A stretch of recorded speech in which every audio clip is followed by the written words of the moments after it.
सपना राना रेडियो मिर्ची की एक बहुत ही शोख व चंचल प्रेजेंटर थीं। अच्छा जी, कोविड आया तो उनके साथ क्या हुआ कि उनको एक बीमारी डायग्नोज हुई जिसका नाम है मायोट्रोफिक लेटरल स्क्लेरोसिस। ये एक दिमागी बीमारी है, यानी कि ये मोटर न्यूरॉन डिजीज़ है। इस बीमारी में खुद ब खुद ही आपके जो मोटर न्यूरॉन्स या असाब होते हैं वो खुद ही तोड़ फोड़ का या डीजनरेशन का शिकार हो जाते हैं, और उसकी वजह से इस बीमारी का शिकार जो इंसान होता है वो दिनों ही में जो है वो माजूर हो जाता है, या कह लें कि भी बेड रिडन हो जाता है।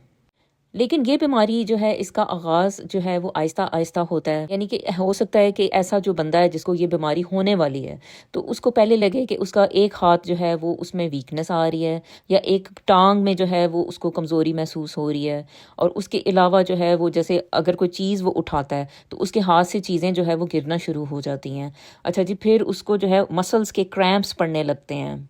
अच्छा, फिर उसके अलावा उसकी जो स्पीच होती है या उसकी जो गुफ्तगू होती है वो भी आप देखते हो कि उसकी आवाज़ बदल रही है। ऐसे लग रहा है कि जैसे वो इंसान जो है वो नाक में बोल रहा है।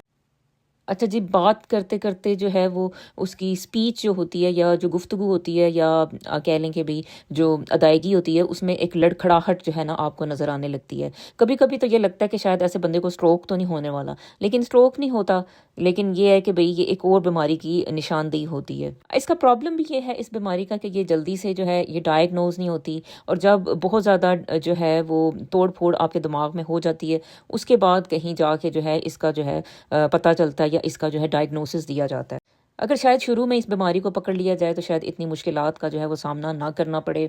शुरू में ये कह दिया जाता है कि शायद इस पेशेंट को जो है न्यूरोपैथी हो चुकी है, यानी कि कोई एक नर्व जो है इनकी डैमेज हो चुकी है। हालांकि ये जो मसला होता है ये बहुत से मल्टीपल न्यूरॉन्स का होता है और ये ब्रेन का मसला होता है। और बाज़ औक़ात तो सिर्फ न्यूरोलॉजिकल एग्जामिनेशन जो डॉक्टर्स करते हैं उन्हीं में ही इस बीमारी का पता चल जाता है। इसको डायग्नोस करने के लिए आपको head and neck brain MRI की ज़रूरत होती है, आपको नर्व कंडक्शन स्टडीज़ की ज़रूरत होती है। और अच्छा जी, आए सब मिलके सपना और सपना जैसे इस तरह के नौजवान जो मरीज़ हैं जो कि किसी भी तरह से इस बीमारी से लड़ रहे हैं, उन सब के लिए दुआ करें कि अल्लाह ताला उनके लिए आसानी करे और उनकी जो खुशियाँ हैं वो किसी भी तरह जो है उनको लुटा दे।